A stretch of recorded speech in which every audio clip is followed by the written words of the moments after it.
Look, I'm just going to say it. The red pill masculinity movement is filled with a bunch of children. I am Marco Arroyo. Welcome back to In Between Sundays. I'm glad you're here. Today, we're going to be talking about Fresh and Fit. Two guys by the name of Fresh and Fit, and they are some of the biggest faces in the red pill masculinity movement. And sometime back, they were on a podcast, and they got cornered, questioned about their views, and they were made to look really, really foolish. And the reason why is because red pill masculinity, in many ways, is very, very foolish. In fact, so much of what I've seen is so ridiculous. And this is a proof positive example that in a very real way, these guys are just on a totally different wavelength than other people. Not in a good way, in a really, really bad way. Look at this conversation. It's going to blow your mind. But before we get into the video, if you would like the video, subscribe to the channel and consider supporting on Patreon. I really would appreciate it. But let me know what you think. Give a comment. Let me know what you think about this conversation. Here, bro. No, come on, bro. What happened? Here's the thing. In this world, it's either pimp or be pimped. Yeah. So if we can arm guys with the tools. What is that, dog? That's what I'm saying. Your views are very black and white. Again, they're talking about relationships, okay? So they say it's either pimp or be pimped. They're talking about relationships. You're too old to be thinking like this. Word. Hey, man. Well, we can have different worldviews, but if we look at it, it's pimp or be pimp, baby. So I'd rather equip the guys with the tools so they can go out there and navigate the dating marketplace in a way where they won't get finessed. You don't think that's a dangerous mindset for the world to have? Did I pimp my wife? Yeah. Is that what happened? Yeah. Or is she pimping you? Same with all of us. But like, not for real. Like, but look, they're being sarcastic. Like, oh, is that the way it works? Because, you know, some of these guys are married, or I think most of them are married. The two guys that are Fresh and Fit are these two guys in the middle. I think the rest of the staff, basically all of them, are married. And so they're saying, like, come on, dude. Like, what they're saying is it's either you win or you lose in a marriage, in a relationship with a woman. Either you win or you lose. Not like you win together, you lose together. It is either the man wins or the woman wins. Again, it's either you are you control the power in the power dynamic and you get all the victories, or she wins in every way. It's ridiculous. They talk about marriage, they talk about relationships like they're this zero-sum game, and it's such a childish way to view relationships. But there's another reason why they view the relationships in this way, and we'll see why. Notice the reaction to them again. Yeah. Or is she pimping you? Same with all of us.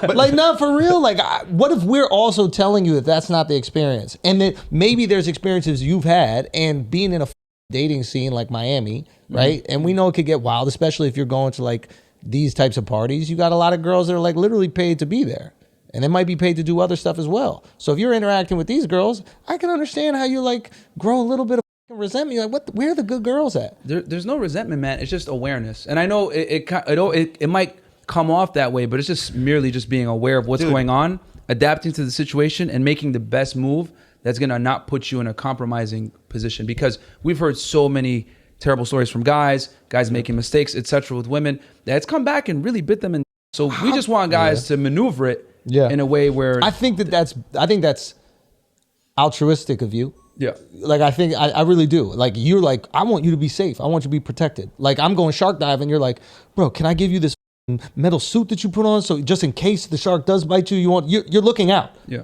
You're actually looking out for these people. You care. My feeling is that you have a little bit skewed version if you think it's pimp or be pimped. Yeah. It's like, bro, you don't like, how can you develop a loving relationship with somebody if you're constantly going, am I pimping or is she pimping?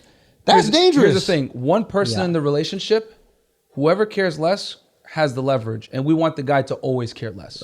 We want the man to always have the leverage. Childish.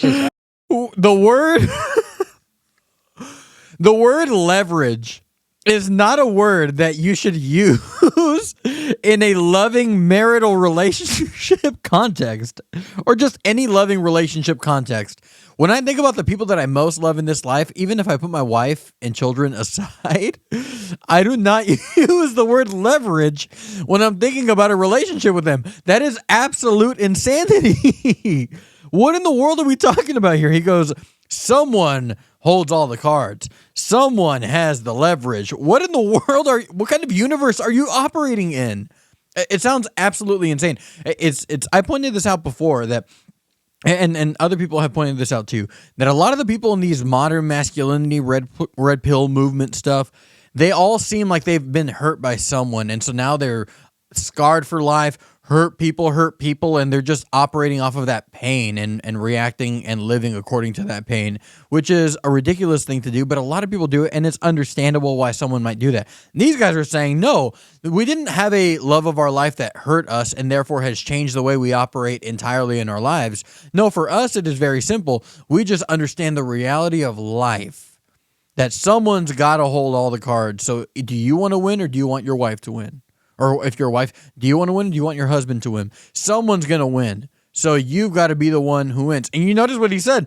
The person who cares less is the one who has the leverage. So essentially, in the relationship that you're in, you better care less about your wife than she cares about you if you want to have the leverage, bro. That's so crazy. Man, that's so crazy. And we want the guy to always care less. We want the guy to always care less. What an absolute horrible thing. Could you imagine being with one of these guys? I mean, hopefully, if you're a woman seeing this, you'll never go anywhere near a guy who thinks like this. But could you imagine being in a relationship with this guy? I got to care less. That way I have all the power. We want the man to always have the leverage. Childish as and you guys might not like hearing that. Childish. But we truly feel. I'm not. These aren't new beliefs, bro. You're not telling me none of us have ever heard. We all heard this from fraternity guys in college. I mean, I truly feel that that's your opinion, bro. Yeah, that's your opinion. See what I'm saying? I don't care. What you guys have a platform. You say whatever you want. With men and women, one party cares less than the other does, and whoever cares less has the leverage. And we want the guys to always be in a position where the woman is constantly chasing them, not the other way around. I think you're saying like we always want the guy to be in the position where the woman is constantly chasing them and not the other way around. You look at this, man. I'm sure these guys got hurt, man. There's no way they didn't. Well, there's two things: either they got hurt, and or they are doing this because they know that a lot of bros out there are going to go, yes, exactly. This is exactly the world that I see too. I got to support these guys. I got to give them money. I got to buy their stuff. I got to attend their event, whatever it is. I got to support them because they're really speaking the truth that I see and I understand. Personally, I think it's more of that. I think that these guys are saying things that they know certain kinds of people are going to absolutely love. And they're locked into that, audience captured completely. But it's such a horrible message to send. If you're in a marriage, if you're a man and you want to be with a woman, you want to have a loving relationship with her and be married to her, you better make sure you don't care as much as she does. Get a woman who will pursue you and pursue you. You don't pursue her anywhere near as much as she pursues you. That way you have all the control, all the power, all of the leverage. It's such a cold business term. It's such a cold business term, especially when you apply it to something like a marriage. That is absolutely crazy. I can't think of a single situation right now in my life with my wife where the word leverage actually is an appropriate word to use when it comes to dealing with her, living with her, handling conflicts and situations with her. I don't have any idea where leverage and love can fit into the same sentence. Like the man has to be in a leadership role where the woman feels, how do I say, that she got the prize. The man has to be in that position, not the woman. I think we both want to feel like we got the prize, though, and I think that's the best relationship. It's like the best sale or the.